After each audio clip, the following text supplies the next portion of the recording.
चावल कारोबारियों पर अभी थोड़ी सी राहत दिखाई दे ही रही थी कि ऑस्ट्रेलिया ने एक और झटका चावल कारोबारियों को दे दिया। चावल का निर्यात इस समय एक बार फिर से काले बादलों में घिरता दिखाई दे रहा है, क्योंकि इस बार यह अटैक किया है ऑस्ट्रेलिया ने। ऑस्ट्रेलिया ने भारत के चावल निर्यात के ऊपर पे एक गहरी चोट दी है। यह चोट बायोसिक्योरिटी नियमों के उल्लंघन के चलते हुई है। भारत के करीब 60% फ्यूमिगेशन सर्विस प्रोवाइडर्स को सस्पेंड कर दिया है। कुल 44 कंपनियों पर ऑस्ट्रेलिया ने यह कार्रवाई की है और इसका सीधा सीधा सरोकार भारत के चावल एक्सपोर्ट के साथ में है। इसका निश्चित तौर के ऊपर पे असर चावल की कीमतों के ऊपर, चावल के एक्सपोर्ट के ऊपर पे और किसानों के ऊपर पे पड़ता दिखाई दे रहा है। हालांकि चूंकि इस बार तो अभी तो फिलहाल सीजन सोइंग का है, तो किसानों के ऊपर पे इसका ज्यादा प्रभाव नहीं पड़ेगा, क्योंकि किसानों के पास में ये चावल उपलब्ध नहीं है। लेकिन निर्यातकों और कारोबारियों के ऊपर पे इसका सीधा सीधा असर हम देख रहे हैं।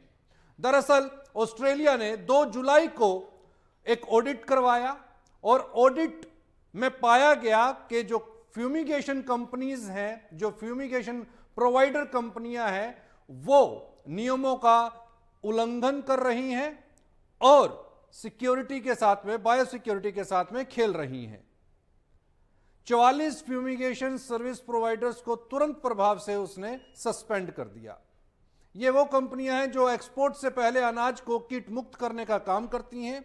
ऑस्ट्रेलिया के सख्त नियमों के तहत छोटी सी गड़बड़ी भी बड़ी कार्रवाई में बदल जाती है। जांच में पाया गया कि कई मामलों में फ्यूमिगेशन और पैकिंग की तारीखों में अंतर था, यानी माल पहले पैक हुआ और बाद में फ्यूमिगेशन दिखाया गया। यह ऑस्ट्रेलिया के बायोसिक्योरिटी नियमों का उल्लंघन है। इसी कारण इन कंपनियों को तुरंत सस्पेंड कर दिया गया। इस फैसले का सबसे बड़ा असर बासमती चावल के निर्यातकों पर पड़ रहा है।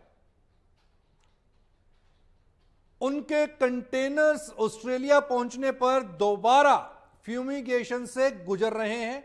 इससे प्रति कंटेनर 700 से 1200 ऑस्ट्रेलियन डॉलर तक अतिरिक्त खर्च बढ़ गया है, यानी उनका मुनाफा सिकुड़ गया है भारत के एक्सपोर्टर्स का। अनुमान है कि 100 से ज्यादा कंटेनर इस फैसले से प्रभावित हुए हैं। एक कंटेनर की वैल्यू तकरीबन 22,000 डॉलर की है और अगर इसको कैलकुलेट किया जाए इंडियन टर्म्स के अंदर में तो ये 200 करोड़ रुपए हैं। भारत सरकार और एक्सपोर्टर्स इस मुद्दे को उठाने में लगे हुए हैं। कोशिश हो रही है कि ट्रांजिट में मौजूद माल को राहत मिले, सस्पेंड कंपनियों को वन टाइम की छूट दी जाए। साथ ही भविष्य में ऐसे मामलों को रोकने के लिए दोनों देशों के बीच बेहतर सिस्टम बनाने की भी बात हो रही है। ऑस्ट्रेलिया का यह फैसला साफ दिखाता है कि इंटरनेशनल बाजार के अंदर क्वालिटी और कंप्लायंस कितना अहम है। छोटी सी प्रक्रिया में गड़बड़ी भी करोड़ों के नुकसान में बदल सकती है। अब देखने वाली बात होगी कि भारत इस चुनौती से कैसे निपटता है। इस पर बातचीत करने के लिए हमारे साथ में नरेश गुप्ता जी इस समय पर मौजूद है। आप चावल निर्यातक हैं। नरेश जी, स्वागत है आपका मार्केट टाइम्स टीवी पर। नरेश जी, चावल एक्सपोर्टर्स अभी जो वेस्ट एशिया के बीच में तनाव की स्थितियां हैं और खास तौर के ऊपर में मैं बासमती की बात करूंगा, क्योंकि बासमती चावल का जो एक्सपोर्ट है वो पूरी तरह से हैम्पर हुआ है। जो ईरान और इजराइल अमेरिका का जो तनाव है, अभी कोशिशें दिख रही थी कि अमेरिका और ईरान के बीच में डील हो गई है, स्थितियां सामान्य होंगी, चावल का जो बासमती का एक्सपोर्ट है एक बार फिर से उसका पटरी के ऊपर पे लौटेगा।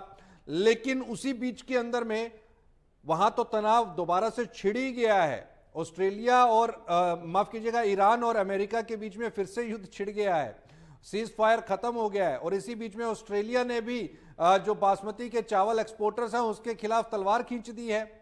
फ्यूमिगेशन का यहां पर बहाना लिया गया है। 44 फ्यूमिगेशन कंपनीज को सस्पेंड कर दिया गया है। इसका कितना बड़ा असर आप चावल के बाजार के अंदर देख रहे हैं गुप्ता जी? चावल के बाजार में असर है इसका और काफी असर है। सारा एक्सपोर्ट जो है वो डिस्पैच नहीं हो पा रहा। एक्सपोर्ट में सारा माल जो है पोर्टों पे पड़ा हुआ है। ओके, तो तो अब ये उसके चावल कंपनियों को क्या दोबारा से खोल करके इन पैकेट्स को फ्यूमिगेशन करवानी पड़ेगी क्या?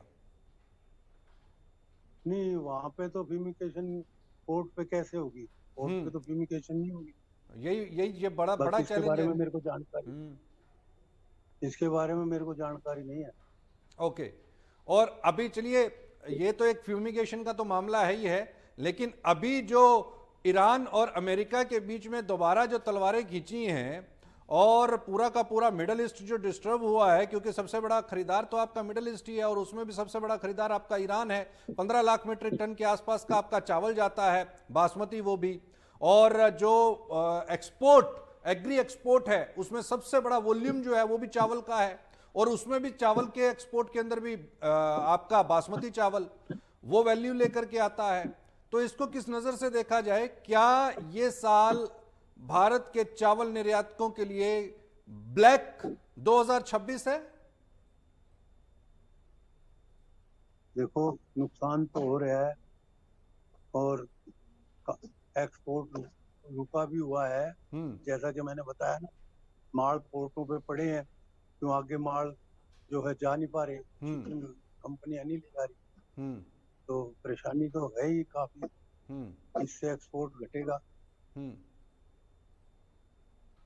तो इस स्थिति से उभरने का रास्ता क्या? डोमेस्टिक बाजार है या कोई और बाजार तलाश किए जाएं? डोमेस्टिक तो चल ही रहा है साथ के साथ, और बाजार तलाश करने पड़ेंगे। और बाजार तलाश करने पड़ेंगे। क्या लगता है आपको, कौन से ऐसे देश हैं जहां पर यह तलाश की जा सकती है, जहां पर बासमती चावल की खपत की जा सकती है?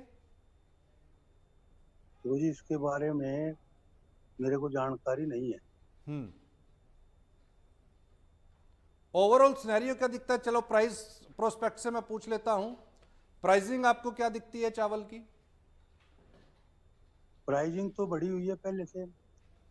तो ये बढ़ने के प्राइस बढ़ने का कारण क्या मानते हैं आप? फसल का पीरियड खत्म हो गया, फसल अक्टूबर में आएगी, फसल में अभी काफी टाइम है। बहुत बहुत शुक्रिया जी, बहुत बहुत शुक्रिया नरेश जी इस तमाम जानकारी के लिए और बने रहने के लिए। हालांकि 1540 लाख मीट्रिक टन इस बार चावल का कुल उत्पादन है। देश ने चाइना, जो कि पहले नंबर पर चावल का उत्पादक देश था, उसको पीछे छोड़ दिया, और उसके बावजूद देश के अंदर में चावल की कीमतों के अंदर एक जबरदस्त उछाल देखने को मिला है।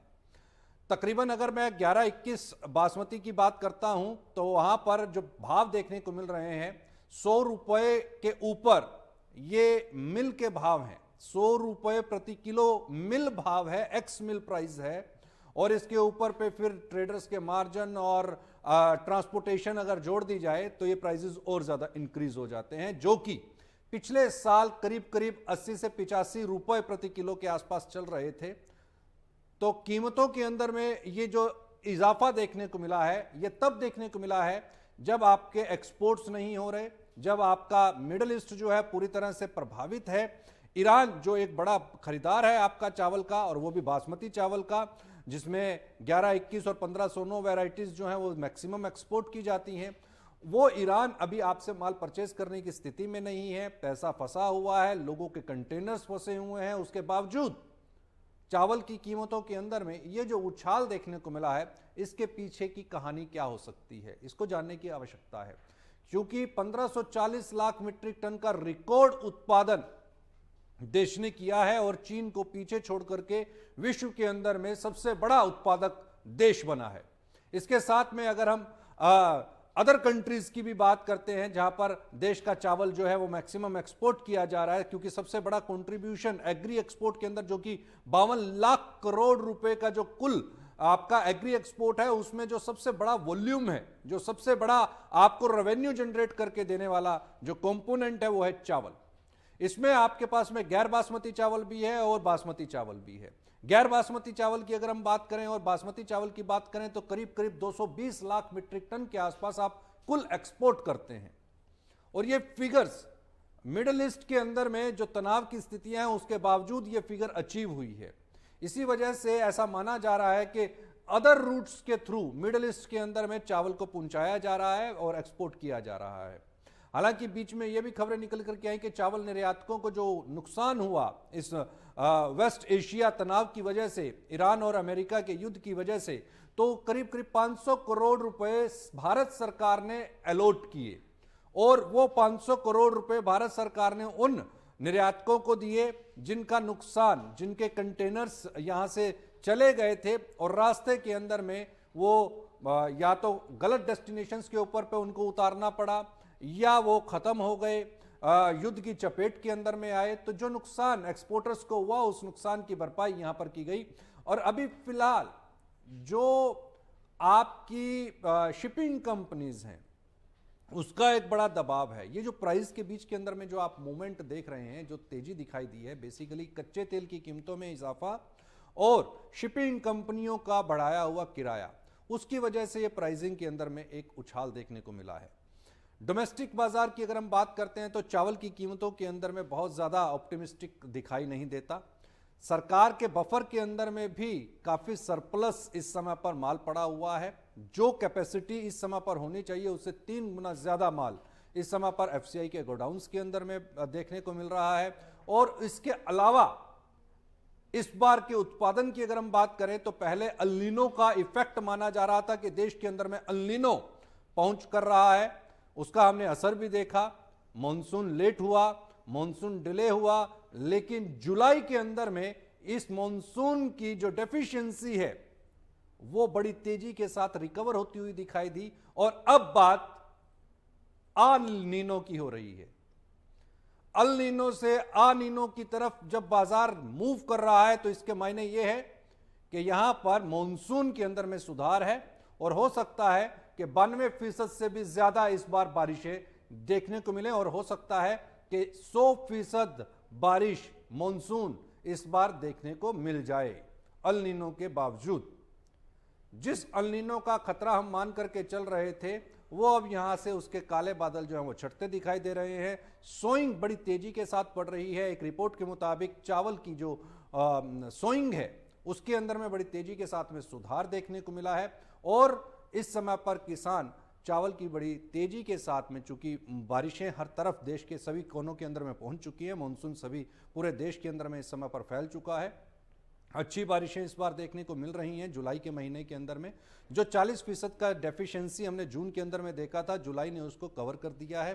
टोटल जून और जुलाई की अगर हम अभी डेफिशिएंसी की बात करते हैं तो ये 5 से 10% का रह गया है।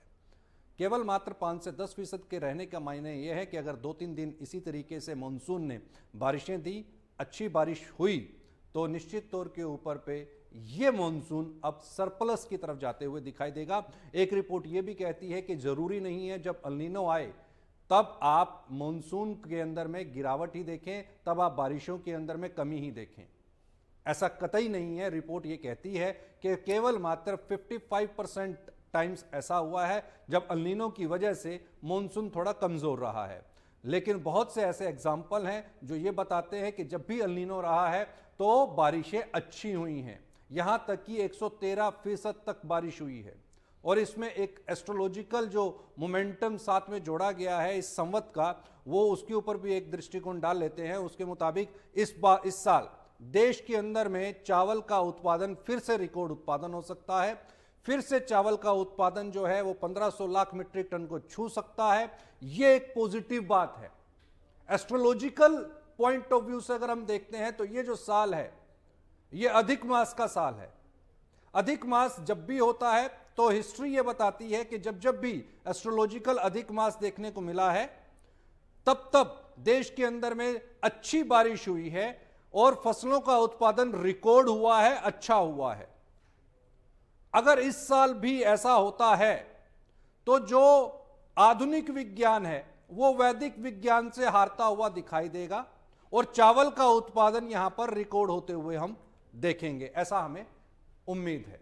कहीं मत जाएं, देखते रहें मार्केट टाइम्स टीवी, क्योंकि इसी तरह की जानकारियों का सिलसिला जारी है।